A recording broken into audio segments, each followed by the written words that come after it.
The first episode hits the viewer with a flurry of emotions and mysteries.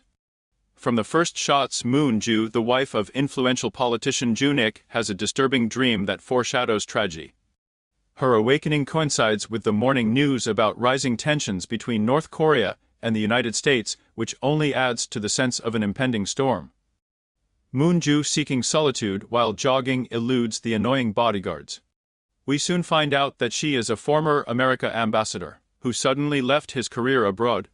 Her husband, Jun-ik, is a promising candidate for president of South Korea, ready to challenge the current head of state. The evening meeting with Jae's longtime friend is cancelled because her husband needs to attend a mass prayer. A cross-shaped pendant given by her husband makes Moon-ju feel worried. She asks him what happened, and he promises to tell her in the evening.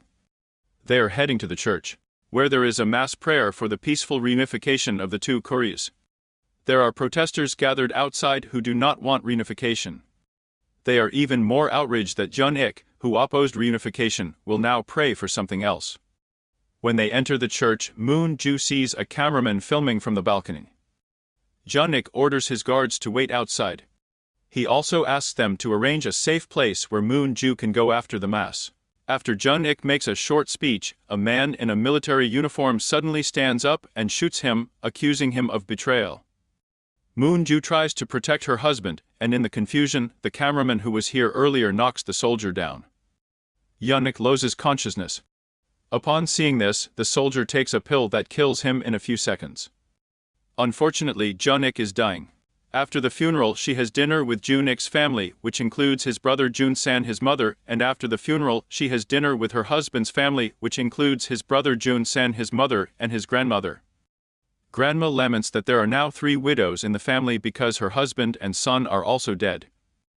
It becomes clear that Moon-ju doesn't like her grandmother or her mother-in-law. Jun-sang changes the subject, saying that the political party is thinking of supporting him instead of Jun-ik for the presidency. But his mother doesn't support him and thinks he can't handle it. Instead, she suggests Moon-ju run for president. A lawyer arrives with the will of Jun-ik. He leaves everything, including the family fortune, to Moon-ju. Her mother-in-law and grandmother are furious and are going to sue her. Meanwhile, it turns out that Moon-ju's pendant is in the possession of a cameraman from the church. The American calls him, calling him Mark, and informs him that the client wants to assign him a job.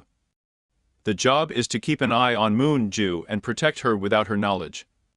It turns out that he has already followed her and tells the American that he will not take the job. During a meeting with the police, Moon-ju learns that the killer's name is Sergeant Kim. She also learns about the brand.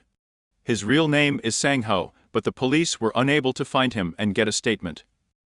Moon-ju meets with a priest and asks him to tell Sang-ho that she is looking for him. Later, he meets Moon-ju during one of her runs and returns the pendant to her. He immediately realizes that she is being followed. When the people from the car try to stop them, Sang-ho deals with them and takes Moon-ju to the mountains, where a large group of people is looking for her. When they finally have a chance to talk, Moon-ju asks if he heard what Sergeant Kim said before he died: "I killed a spy." Sang-ho suspects that someone else is behind all this. He shows her a video from the church in which Sergeant Kim hides a piece of paper in the Bible. Sang-ho says he found a piece of paper with a phone number, but could not find any record that this number ever existed. He also shows her a video of Sergeant Kim meeting her husband's brother. Meanwhile, on a nearby street, Jun-sang waits in a car while his men search for Moon-ju. The second episode begins with flashbacks that occurred 2 months before Jun-ik's death. In Washington, Deputy Secretary of State Anderson is awakened by a phone call in the middle of the night. After meeting with the American president and other government officials, he hides the letter in a pen and sends it to Jun-ik. Moon-ju asks the head of the security service when her husband became more paranoid about his safety by increasing security. The boss replies that this happened about 2 months ago. He mentions that Jun-ik started holding face-to-face meetings and taking phone calls that he didn't know about. He also once mentioned that a squirrel was watching him. She remembers that Jun-san is called a squirrel because she bit him as a child. Elsewhere, the priest tells Sang-ho that he has sent a message to his grandmother in North Korea and asks her to leave for China with her. The priest says that Jun-ik has instructed him to do something but does not specify what exactly. Sang-ho says goodbye and takes the Bible from him as a parting gift.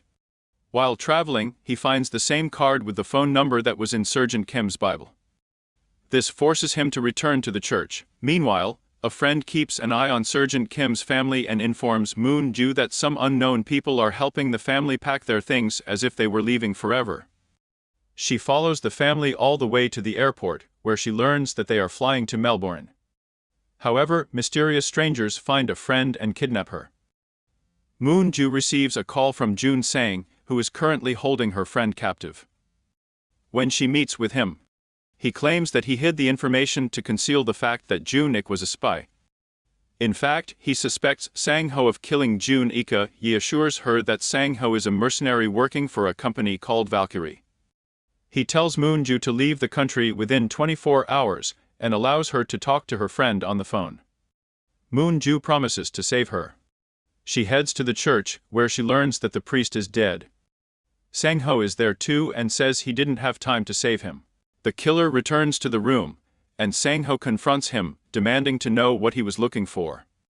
The man replies, "A whale in the distant sea." When there's a knock on the door, the killer runs away. Sang-ho opens the secret door leading to the hallway. They go inside. Jun-ik's mother is in another place, meets with the director. She says that she was the mysterious donor who saved his son's life a few years ago. Now she's counting on his help. He says that a few months before Jun-ik and his team were investigating a case of high treason. He also gives her the dossier on Sang-ho and advises her to be careful with him, as they don't know how much he's connected to Jun-ik. Sang-ho and Moon-ju enter a secret passage leading underground. He explains that there is a network of catacombs connecting churches in the north and in the south. She asks about his work, and he says that his contract with Valkyrie ended a year ago. Sang-ho tells her that the priest was going to deliver a message to Jun during Mass the next Jun-ik, and that must be why he was killed. Inside, they find a hidden message that Anderson's Secretary of State sent to Jun-ik. In the flashback, we see how the Americans discover that North Korea has built a large nuclear submarine. Anderson claims that she is safe, which is why he is having problems. The military is immediately planning a counterattack on North Korea, which could lead to a full-scale war. However, Anderson feels that something is wrong. He does not believe that North Korea has the means for such a large-scale nuclear project. So he sends a message to Jun-ik with a request to help prevent a war. Currently, Moon-ju understands that her husband wanted to prevent the war. She tells Sang-ho to go north and protect his grandmother, and she decides to take her husband's mission into her own hands. She makes an appointment with President Chi and tells her everything. However, the president burns the letter and admits that he knows everything that is going on and is going to use Jun-ik's death. Again, an advantage over the Americans. She knows who killed Jun-ik, but hides it for a more important purpose. She also calls Moon-ju a knave fool and admits that she was going to fire her anyway. The conversation ends with the president telling Moon-ju to leave the country. When she gets home, she talks to her mother-in-law. Moon-ju asks if she still thinks she could be a good rival to President Che. Moon-ju knows that her mother-in-law played a huge role in shaping her husband's image and now asks her to do the same for her. If she becomes a candidate, Moon-ju will agree to return her entire inheritance. The mother-in-law agrees. The first thing Moon-ju asks you to do is call Jun Sang and tell him to let her friend go and leave the country. Meanwhile, Sang-ho is heading to China. He pays a group of people who lead him to a river that leads to North Korea. However, soldiers have blocked the river and are shooting at anyone who tries to cross it. Sang-ho calls the American and says he will take over Moon-ju's defense. From the first episodes, you can understand that we are waiting for an exciting cocktail of political intrigues, family secrets, and deadly dangers. Who is behind the murder of Jun-ik? What role does Jun San play in all this? And whether Moon-ju can survive this storm to find out the truth. From the very beginning, the drama sets the tone for an upper-class political thriller.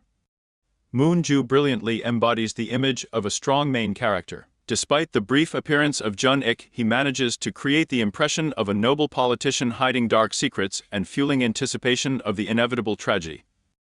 The plot revolves around an intrigue: why Jun-ik insisted on his wife's return soon.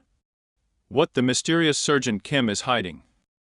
This is a promising start for a drama that promises to keep you in suspense until the very end. The drama doesn't waste time on hype and immediately immerses the viewer in the world of espionage where hidden letters, secret passages, and assassins with poisoned blades are commonplace. At the same time, the plot remains realistic and exciting. The characters seem alive and real, especially Moon-ju, whose past is gradually being revealed. The dynamic pace and thrilling scenes make this drama incredibly engaging. The appearance of a nuclear submarine and the intervention of the American authorities raise the stakes to the limit. Now we are talking not only about political assassination, but also about a potential nuclear war. Moon-ju's decision in the episode final highlights the scale of the impending disaster, turning the Tempest into a grandiose political thriller. I'm looking forward to the sequel. Good luck to all and bye-bye.